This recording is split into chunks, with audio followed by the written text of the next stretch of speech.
don't instantly look at your email as soon as it comes up. If you're typing away on a project or modeling in SolidWorks or whatever you're doing, and then a little pop-up window in the bottom right corner goes, "Oh, email from Susan in sourcing is asking you a question about a PO." You're like, I don't care. I'm going to keep doing this, and then maybe right before I go to lunch, I will review some emails, or right at the end of the day, I will review some emails. But unless they say you're going to get fired unless you do this thing right now, don't read it right away. Welcome to the Impactful Engineer Project.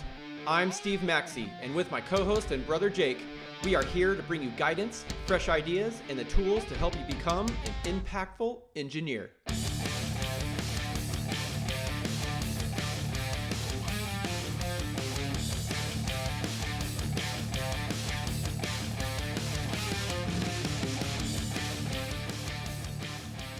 Hey guys, I'm here with Jake, and today's episode is our Q&A format show called What's on Your Mind? So far, each of us have asked each other what's been on the forefront of our mind for the week, and we dive into each topic with back and forth discussion. However, you can play a part in these episodes.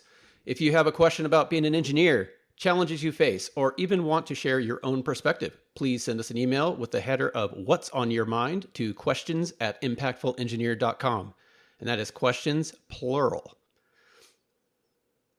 So, with that said, I'll start out real quick. Many engineers struggle with time management and prioritization, right? I often hear that they are not able to multitask, but only focus on one project at a time. I know we've talked in the past about multitasking versus task switching, as well as prioritization in general. But how would you advise someone who is struggling with these things?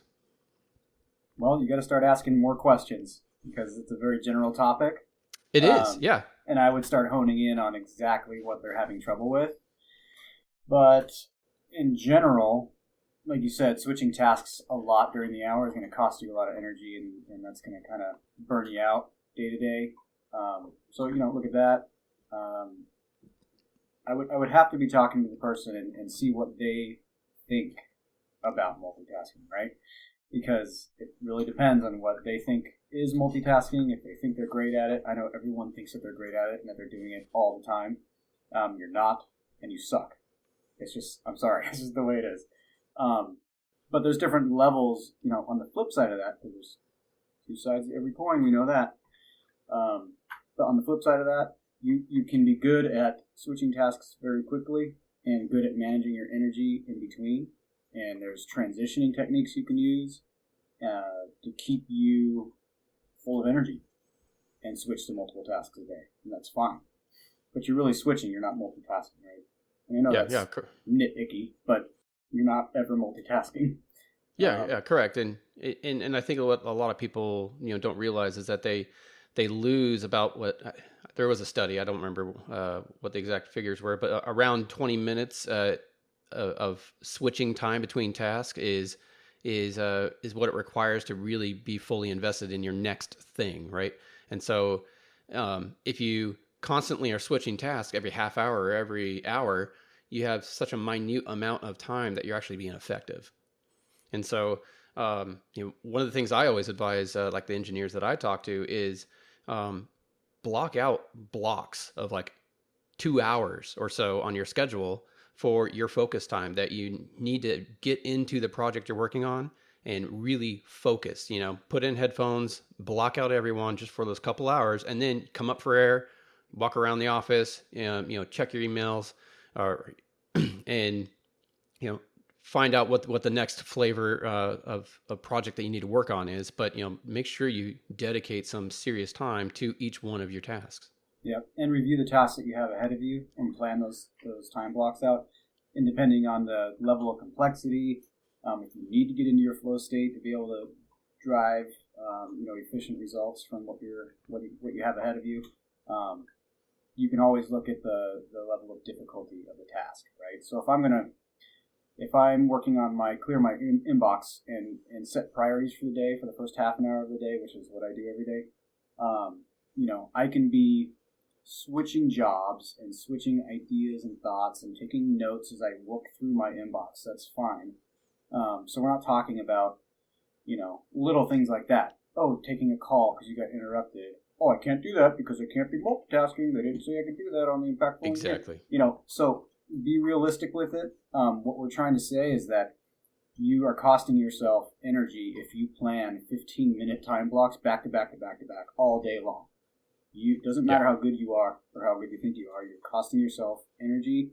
And really, if you get down to it, at the end of the day, you look back at how much you completed by doing that, it's not going to be much. And you've spent 8 hours doing not much, and you're exhausted. Man, I did a lot today. Holy cow, I touched 20 different projects. I answered all these things. But what did you actually do? What was accomplished that is very meaningful? If you really think about it, probably not a lot, right? Yeah. So. Yeah. And another thing is, especially with today's technology of notifications on their phones and, email pop-ups and stuff, I always advise that, don't instantly look at your email as soon as it comes up. If you're typing away on a project or, modeling in SolidWorks or whatever you're doing, and then a little pop-up window in the bottom right corner goes, oh, email from, Susan in sourcing is, asking you a question about a PO. You're like, I don't care. I'm going to keep doing this. And then, maybe right before I go to lunch, I will review some emails or right at the end of the day, I will review some emails. But, unless they say you're going to get fired unless you do this thing right now, don't read it right away. Yeah. I'm so bad at that too. I really had to work on not doing that because I love keeping my inbox clear. Yeah. I was a slave to it for a long time. Yeah. And it still gets me. It's still very hard. It's so tempting to go figure it out and have a nice, quick answer for somebody because I love doing that. I love being the guy that gets all the answers and keeps things moving. But I had to learn to just kind of lay off of it. I still fall into the trap every once in a while. But back to your point, like where you see the email come in and it's not a rip on anybody. It's just the fact that that person had to send that email at that time and load your inbox with their priority, so they can get it off their plate and put it into the next person's hands. It doesn't mean that it's an instantaneous priority for you. It's just a place for your priorities from other people to live until you can get to them. Yep. So, it's a big trap. So do you prioritize emails in the morning or at the end of your day? Realistically, I do it too much. I do it 3 times a day. So first thing in the morning, unless I have something that I'm just like, I'm clearing my schedule and I'm attacking this today no matter what, which I deploy that strategy when I need to get something done that's urgent. But in the morning, after I get back from lunch, and then before I end the day. And so it's part of planning the day and then planning for the next day preemptively before I leave work as well. Just so I come in and then those email stragglers will come in and the people working late or whatever, and then I'll come in the morning, be ahead of it already, do it again, and then I'm really, it's a rolling window of just being prepared and proactive and scheduling. I'm always scheduling. I have to. Yeah. Yeah. With the nature of my job, I still do it 3 times a day like you, but it's not beginning of the workday, lunch, and then into the workday. I actually do beginning of the day, into workday, and then before I go to bed because I have to answer emails from overseas suppliers. Yes, you work with a global company. Yes. So it's still a little much, but I found that if I just break it up to those 3 times, it really frees me up to focus on the more tactical things that I need to do every day. Yes. And I right before I leave, I make that list of, okay, what is the highest priority? 3 things that I need to get done tomorrow. Put that on my list that I can just open up instantly when I get into work. And then I review emails. And if there's something that bumps one of those down or has to go in parallel, then I'll add it to that list and then attack the day. Do you still work with to-do lists, or do you work with calendar timing, like blocks of time for everything, or are you a mix? A mix. Yeah, I've worked with strictly to-do lists for a long time. Yeah. Are you just now calendar, or? I'm pretty much all calendar now, and if I can't get the stuff done within the time limit of my calendar block, I have to move on. Like train myself just to move on. I can't spend another half an hour on it. It just means that I didn't condense the time enough to get the task done, and I did too much of the wrong stuff instead of hitting all the right stuff. Spending too much time looking for spelling errors or making that Excel spreadsheet look perfect with all the borders and the colors. And I've worked really hard to strip all of that stuff out, and it's worked really well. And it made me realize how much time I was spending on what I thought was important, but it just wasn't. It wasn't. I could deliver something that I can complete in an hour versus 2 hours, and it gave me the same result. So I need to start sticking with the 1 hour thing, right? And all that stuff in the extra hour was most of the time. Okay, sometimes I'm wrong with my time blocking, and that's okay. I can shift things around. Most of the time, it's fluff stuff that nobody cares about but me. And so I need to get that out of my own way, Yeah, no, that's awesome. Yeah, the way my hybrid system works, and it's not perfect by any means. I could definitely be better. Is I'll have the things that I need to get done in a list, and then I block off time to do the list. Mm-hmm. Right, and so I'll set a 2-hour block here and a 2-hour block here, and I will go, okay, these are the times that I need to tackle my things that are on my list, and I will try to just hammer them out as fast as I can in those a lot of times. And then once that time's over, then I move on to, if it's a meeting or, I usually walk around the office every once in a while to make sure I'm, asking people if they need anything, et cetera, checking on the team. But, those 2-hour blocks is really critical for me to get the things that I need to get done. Yeah. I know we started by talking about multitasking and stuff like that, but I like where we're going right now. So I can hear someone saying, I've heard it before, so I can hear people saying, how do you keep the interruptions from coming to you?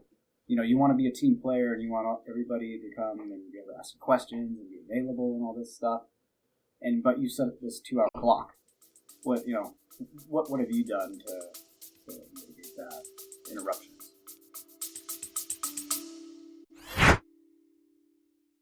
Hey, my fellow impactful engineers. If there's one thing that you could do to help out this community, it's to keep listening to the podcast, but also, if you found value in it, to share it with one person, give us a 5-star review, or even leave a text review. It'll only take a few seconds of your time. Find that person that you think could enjoy some of this or learn from it, and pass on the good word. Now back to the show.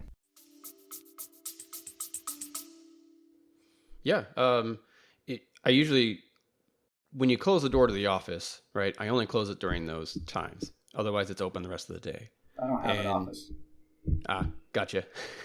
And a lot of people don't. That's true. What I did when I was working in a cube, because that's been the vast majority of my career, was I would put headphones on for those blocks. People know that you're kind of dialed in and you're cranking away. And it's the same thing with a closed door, right? It's that subconscious signal, like, hey, I'm focused on what I'm doing, but I'm still available. Like if something's really important, you can still come in and I'll break away, or I'll take off the headphones. But it takes that little extra effort rather than just a quick pass by and like go, hey, like into the office, and I have to look up and go, hey, and it just interrupts the thought. Try not to make eye contact. Yeah. You're just in the zone. Someone will have to like tap on your shoulder, make an effort to actually break your concentration. And that will just headphones or door closed will take out 80% of that. And it's been really effective. Nice. Yeah. How about you? I do something similar. I call it going dark. So I'll just send out a Teams message to everyone saying, hey, look, because I'm usually available 24/7. I love helping. I love getting people past roadblocks and all that. And I do it so much that it's kind of a detriment to myself. I realize that. But, everything has two sides to it. So I do cause kind of a lot of pain to myself doing that, but I love it. So I'm just going to keep doing it anyway. But when I do need that time, let's say it's like, 2 hours on a detailed check of a set that, it's a quality assurance check or something, and I really need to focus. I'll just call it, I'm going dark. If I'm in the office, I'll plug in my headphones and I have YouTube music going. Someone sees, thrash metal on my screen and it's kind of bleeding through my headphones, they know, leave Jake alone. and that's great because we work together for a while, and I tell them that that's what I'm doing. Mm-hmm. And then when it's great when I'm working remote because I can just set a status, right? You know, hey, I'll get back to you, and if I don't get back to you, you know, after 1 o'clock, just wait longer, and you know, you have fun with it, right? So, but I'll get back to you, just you know, wait longer.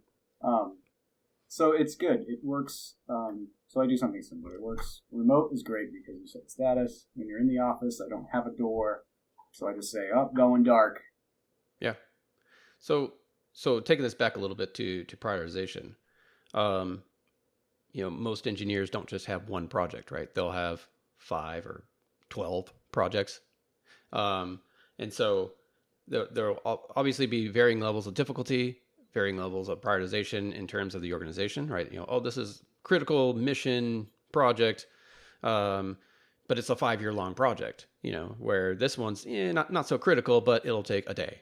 And so there's a lot of nuances to that, but you know, a lot of engineers that I've worked with in the past, they are only able to really focus on one, maybe two, you know, throughout a single day. And otherwise, if they have to bounce around, you know, they get tripped up, or you know, they'll lose little details of the project, and things slip. And so, you know, one of the things that I advise is like, okay, you know, you can add a percentage of prioritization, right? If you have 3 projects, say you have one that's 50% of your time needs to be this project, 30% needs to be this project, and 20% needs to be this project. And then those focus times is kind of broken up generally around that area. Is kind of what I advise them to start with, and then they'll kind of work out their own system internally. And that's been pretty effective. But you know, is there something that you advise your peers that's worked even better for you? Yeah, definitely. The first thing that popped into my mind was, great, but I get a bunch of interruptions, and I get asked to do these things. Hey, do you have the hours to do this? Can you push this through? Hey, I need this quick little thing. I need that. Yeah. People get pummeled, right? And it's not the fault of anyone. It's just the nature of the business. And you got multiple people needing multiple things, and people are delegating, and you're it, right? So my advice and what I teach everyone that I talk to is to protect your time and to be honest about what you can get done and what you can't. And if you just, you know, you just got to do that. And there's many ways to go about it. I'm very just forthright with my requests that you know, hey, you're requesting me to do this. I mean, if you really need it done, so I'll push back right away. If you really need it done, I can do it. Here's how long it will take me. I don't go into what I have, and I don't explain like, oh, I got this and this and that. It's all a waste of time. Mm-hmm. Yeah, I'm telling they don't you, care. this is my schedule. Yeah, they don't care about that. I want you to do this. Okay, I can do this. It's going to take this much time. You know, 3 days from now, I'll have you a draft. You can review it, and then 2 days after that, we can turn it around. So I'm asking for 5 business days. When is this due? How quickly do you need it? What's the priority? And stuff like that. And then it's like, oh, most of the time it's like, yeah, okay, that sounds good. Just, I want to be able to pass it to your plate. Great. Handled, on my plate, scheduled. We've talked about it. Sometimes it's, no, like, that's okay. I'll find somebody else. And that's completely fine. And it actually is a much better result than saying, oh yeah, I'll handle it. When you need it tomorrow. Okay, great. One, just a couple points I'll make actually, is that one, you're kind of telling them that you're available to do anything at any time every day. And what does that say? It says that either one, you're really bad at knowing how much you can handle, or you're free all the time. And if you're free all the time, what does that say? No one likes to give you stuff, you know, or maybe, you know, there's a ton of situations, but let's say that you've been there for a long time, you're in your regular flow. If you're saying that you don't have much to do, then that kind of says some other things. That's some undertones to it. So that's one. And then two, you know, you could be just sabotaging yourself big time, not getting the background on what the priority level is on this assignment that you just got. And then you're just inadvertently kicking priorities that you really do have that are really important down and down and down. And then soon you're going to get caught, and there's going to be everything that you're working on is going to be suffering.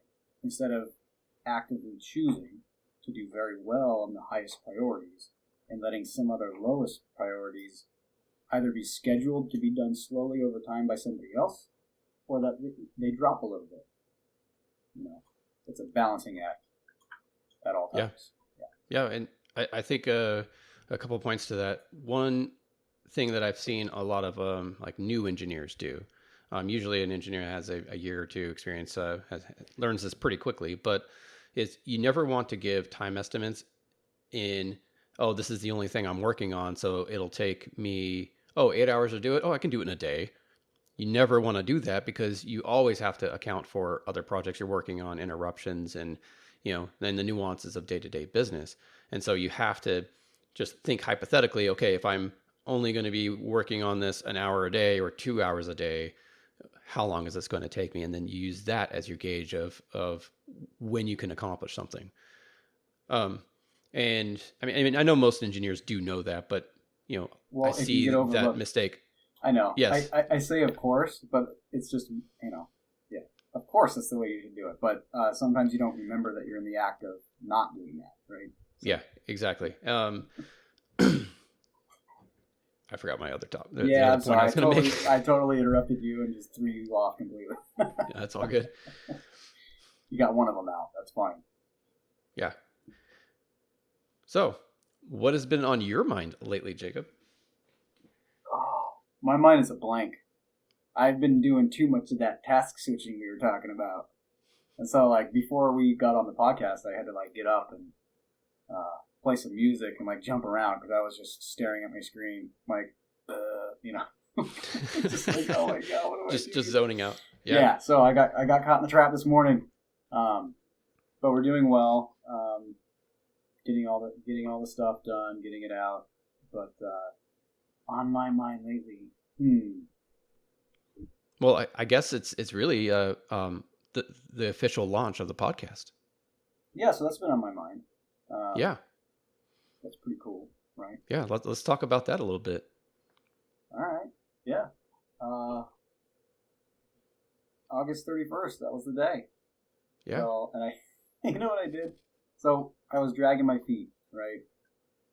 All the editing and just, we have lives, work, families, all that stuff. So it's just, making the time to do it, right? And I'm just dragging my feet. How do I get this out? Number one, we don't need to format every single episode that we have so far before this thing goes out. Because we keep adding freaking episodes, right?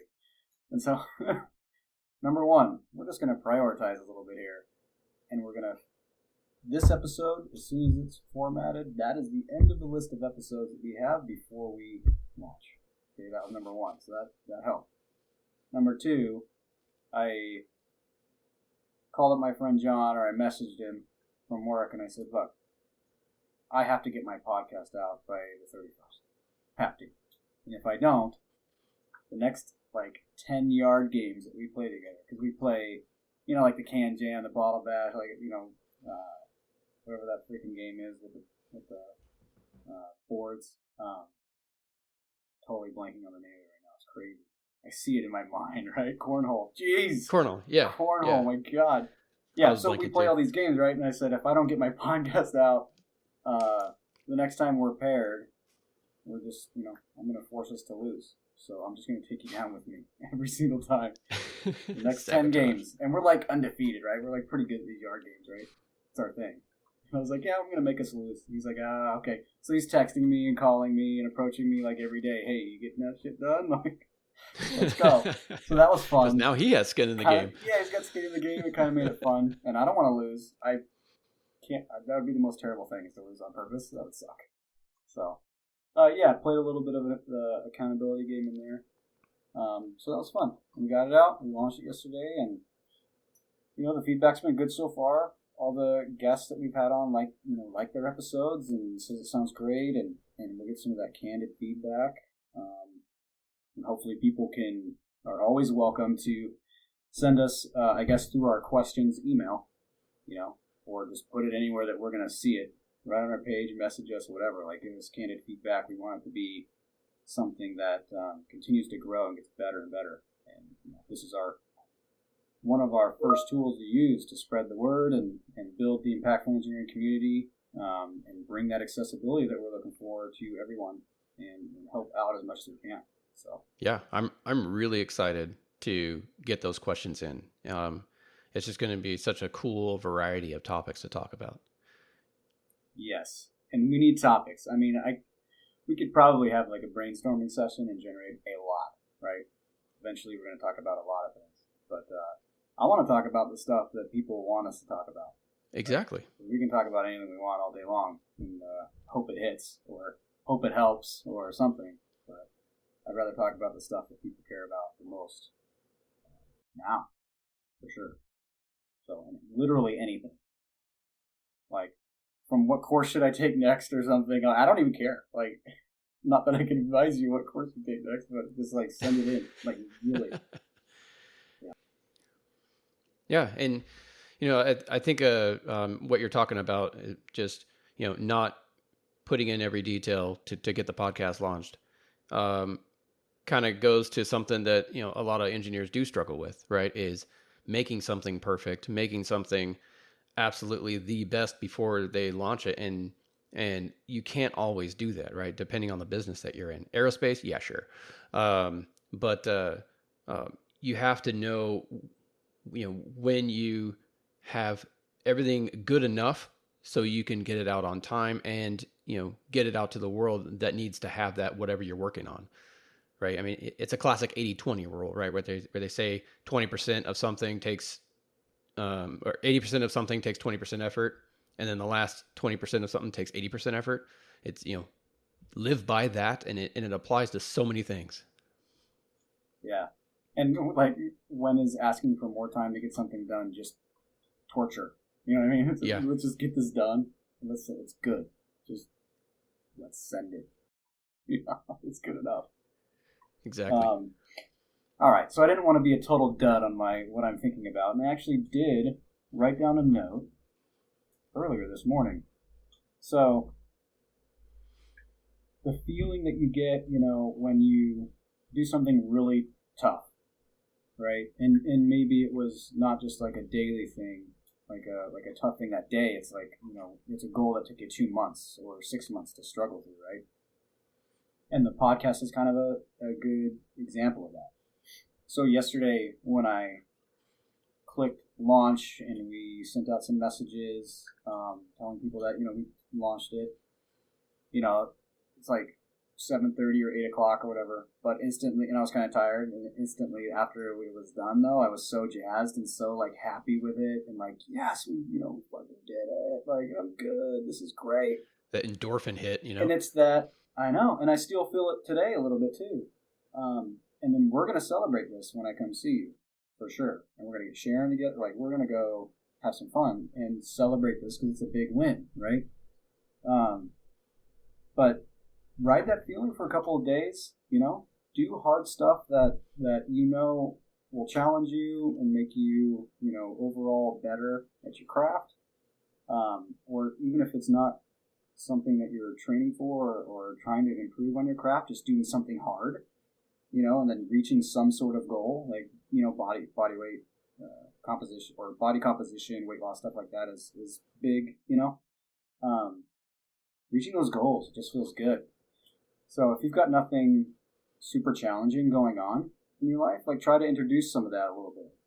Pick a goal, whether you just like kind of pick a random goal, that might not work out for you, but if you do some self-reflection and think about something that maybe has come across your mind quite a few times, but you never pulled the trigger on it because you thought it was too big of an effort or it would take too long or whatever, like, try to take that, or the whole thing, or a piece of it, and just make some progress.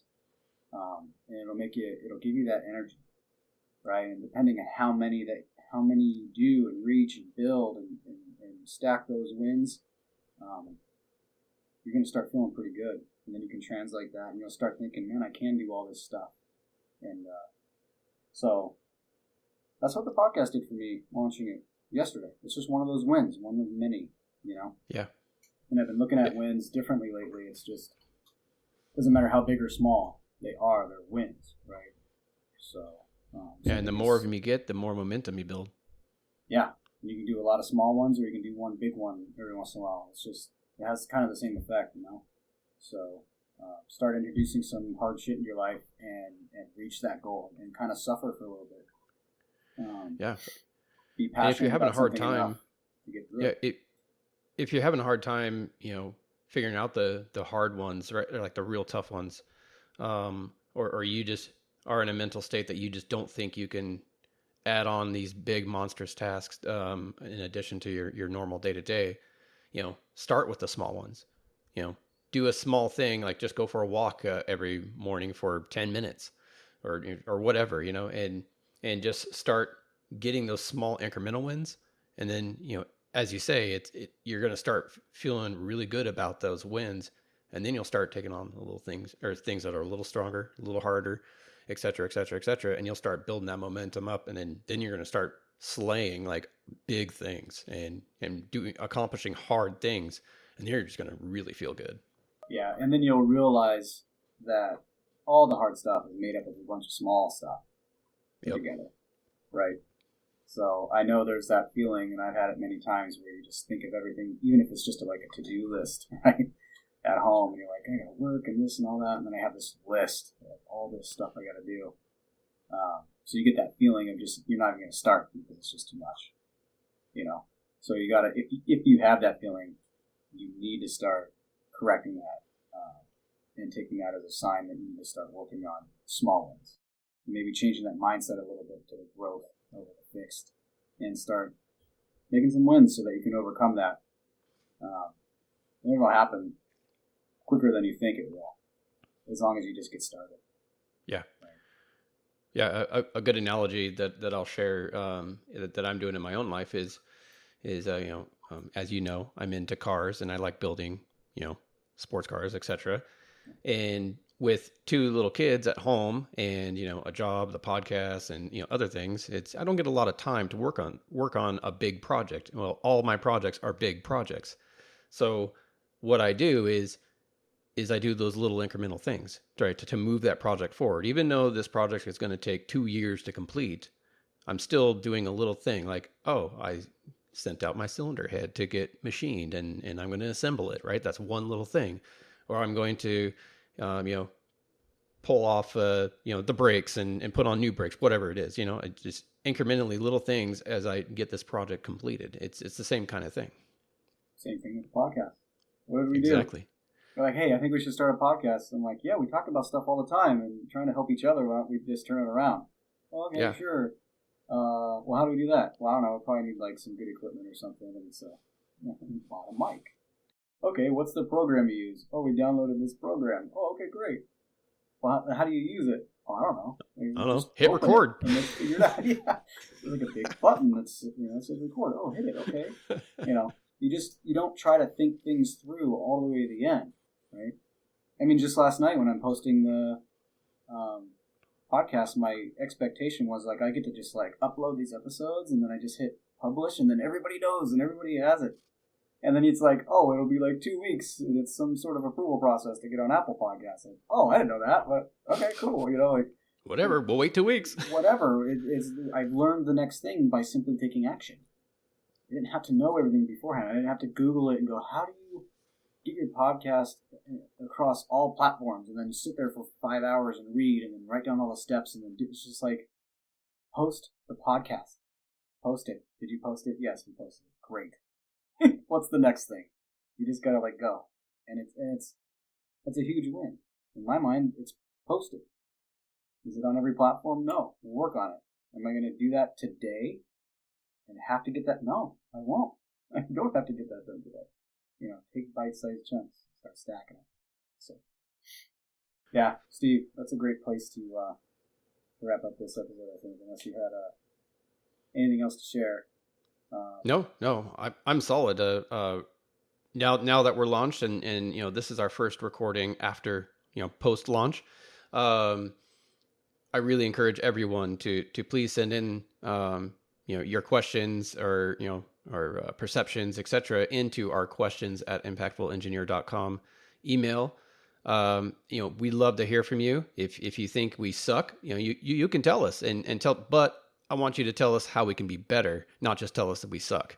Because that's what we want to do. We want to keep improving and spread the awareness of engineering. We want to, bring in as many talented guests as we can and get their own perspectives. Everyone's perspective is going to be different, so we want to figure that out. Yeah, we know some stuff. We don't know 98% of the stuff. We're just sharing what we know and what we've seen actually work, right? We're not coming in here just being all abstract and thinking that, like we're some gurus or some shit. We're just trying to share what we know. And I don't know who else would say in their podcast at the end to submit stuff that we suck. Like, who else says that? Hey, do you want to leave? I forgot. Like, aren't we supposed to leave some like actionable advice? Yes, send us an email. That's my actionable advice for this episode. Yep, mine I want too. you to get in your email. Now. Yes, send us a question or feedback right now. Bye. Hey guys, I hope you had a great time listening. Maybe you learned something new, maybe you got inspired, or at least took one thing away that you'd be able to use. Maybe you just had a good laugh. Impactful Engineering's hope and mission is that through this podcast, we can play a small part in expanding the reach and awareness of engineering and all of its many areas of application. The multiple engineering career paths available can be hugely rewarding as part of a fulfilled life, creating opportunity to impact nearly everyone in the modern world. An engineer's work helps to foster creation of new technologies, create safe and comfortable environments in which people can work, and lends to the sustainable future of everyone on the planet. The world needs more impactful engineers. Our vision is to provide engineers with the perspective and the tools to allow themselves the opportunity to become the most impactful engineers they can be. Included in our vision is to grow the impactful engineering community to a point where we can provide full ride scholarships to students in every single U.S. state every single year. This is an enormous goal, and with your help, we can get there. To start, we will continue to execute this mission in the way that we know how, having conversations, telling stories, and talking about what we find interesting and are passionate about. If the episode made you think, made you object, made you think you could possibly be doing something more with your day, or brought about an idea that you could spend more time on developing further, please share the show or recommend it to your friends. Even if you didn't personally think it was a huge help, there may be someone that you know that could benefit from it, and that's all we can ask for. Until next time on the Impactful Engineer Podcast.